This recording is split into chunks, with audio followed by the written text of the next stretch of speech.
Empulse is the newest game by 1047 Games. In this game, you're given the same puzzle pieces for expressive movement that you'd find in a game like Titanfall.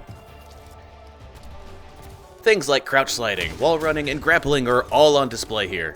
However, these puzzle pieces do not fit the same way as they do in Titanfall. If you're playing Empulse, you need to change up how you expect these puzzle pieces to behave. Let me put it this way. If you've tried Empulse and you think the movement is too slow, watch this.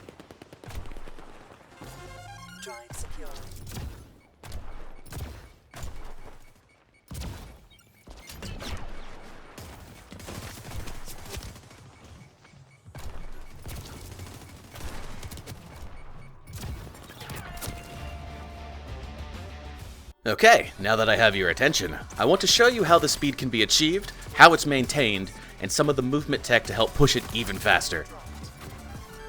First and foremost, crouch sliding is your best friend. Crouch sliding in Empulse carries you forward much further than most games. This one ability is now both your bread and your butter.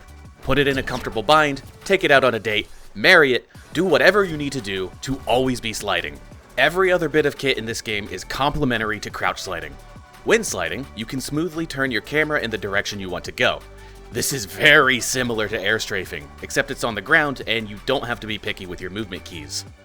By turning your camera into the direction you want to travel, you can maneuver tighter spaces while keeping a high velocity. You do not get this level of control in the air, so tight spaces need to be navigated while grounded.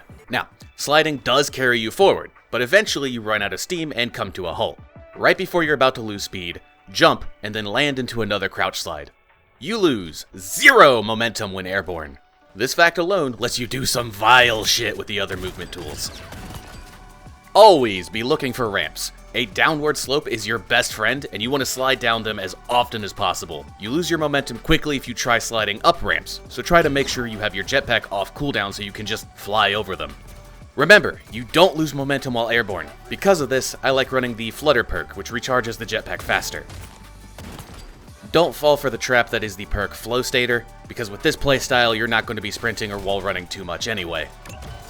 Speaking of wall running, don't stick to walls too long or you'll lose speed. You get a quick burst of speed when you jump off a wall, so you can use the walls to start crouch sliding chains at a high speed or as a quick way to regain lost momentum. Grappling is its own unique thing. You can't really slingshot with it, but you can use it to maintain momentum around corners that might be too tight to handle normally.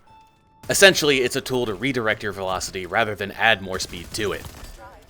Okay, but what about perks and equipment, I hear me ask? For the first perk, I use Kill Runner. Getting a burst of speed on kill is always a plus. The second perk, like I said earlier, is Flutter, so your jetpack is more readily available. The mech perk can be whatever you want, and your throwing if you use anything but speed paint. As for the weapons, use the shotgun or deagle if you're good at flicking, use every other weapon if you're good at tracking, use the hammer if you want to be an asshole. Now that you've gotten good at moving around, it's time to introduce you to your 2 new favorite game modes. Intel for casual play, and Upload for competitive play. Intel is just a massive game of keep away, and if you're the fastest person in the lobby, the feeling you get is second only to cocaine. Upload has more structure to it, as you have to grab the objective and run it to the enemy base. Again, being the fastest person at this is just coke. Congratulations! With all this newfound knowledge, you are no longer a foot soldier. You're an F1 car. Thank you for watching. I hope this video helps you get better at the game, and if you're planning on leaving a comment about how you think this game is going to die in the near future, don't. Okay, bye!